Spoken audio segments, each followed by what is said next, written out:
Hi, I'm BP. Well, my name is Bridget, but everybody calls me BP. And I would like to talk about some games you can play to practice your psychic abilities, particularly if you are clairsentient or an empath. But I think it can apply to all kinds of psychic abilities. And the reason I wanted to make this video in particular is because practicing a psychic ability seems to be often tied with fear-based practice, such as making protection for yourself um, and sort of taming your psychic ability, which are both really important. That's super important. But I think that practice of a psychic ability can also be fun. So, just to be clear, when I'm talking about a clairsentient, I'm going to read just a short definition because I want to be clear here. Clairsentient, which means clear sensing, is the ability to feel the present, past, or future physical and emotional states of others without the use of the normal five senses. People who are clairsentient are also able to retrieve information from houses, public buildings, outside areas, objects,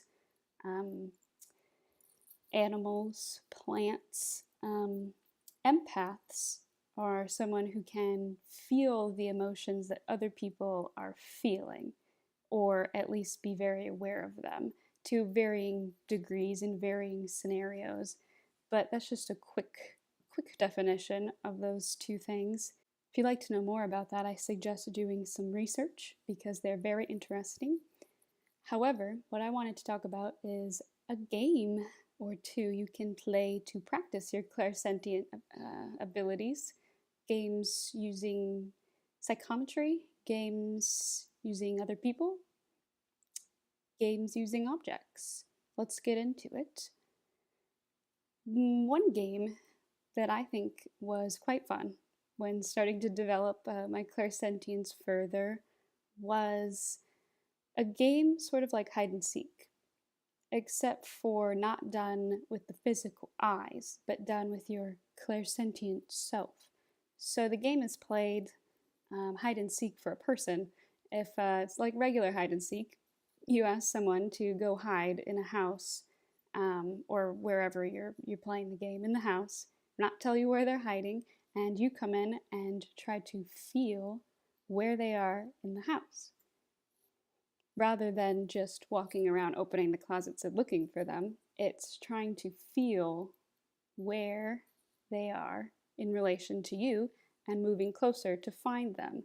This game is actually pretty difficult, I think, even for those of us who are very in tune with our psychic abilities, but it does get progressively easier the more you practice. So the more you play that, the more quickly you will be able to find the subject you're looking for.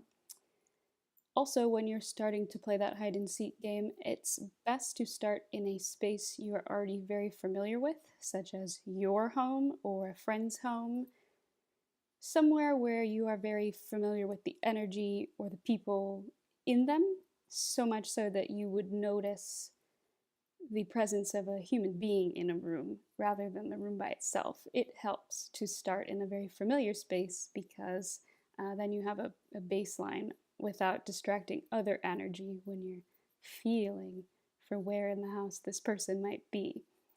You can also do this with objects to try to find an object, like hide and seek, but of a thing. So you could have someone go into a house and hide your, oh, I gotta think of a good object. Maybe something like keys. Something you use often, something you know the energy of, but maybe not something super valuable in case it does become hard to find. So something you interact with a lot, like keys, a piece of makeup, oh gosh, anything along those lines, something small, and have someone else hide it in a house.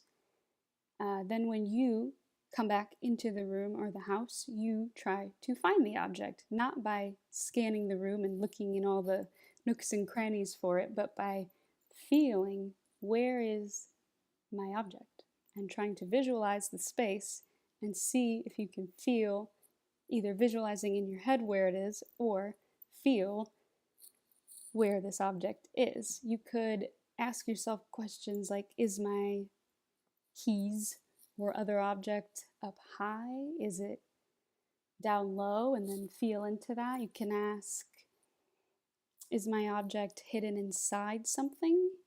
And feel into that. You could ask, is it on top of something? Feel into that. You could ask, just does it feel like my keys or object are in the bedroom, in the kitchen, in the living room? Does it feel like they're really hidden? Are they buried? Are they out in the open? Things like that, and sit with your psychic ability, however you access that, and then try to find these objects.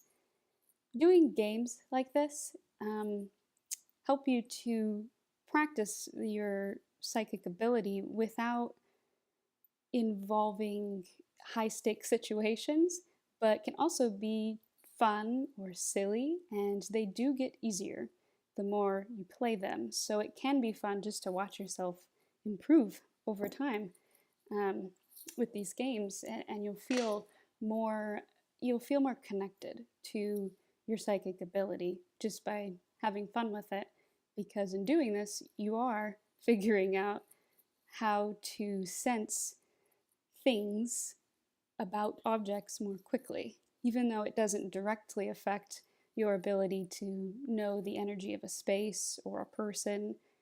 The getting in tune with the right questions to ask yourself, and just the process of doing this over and over, it can strengthen your confidence in your abilities, and it can just align you more with that skill. Plus, it's fun.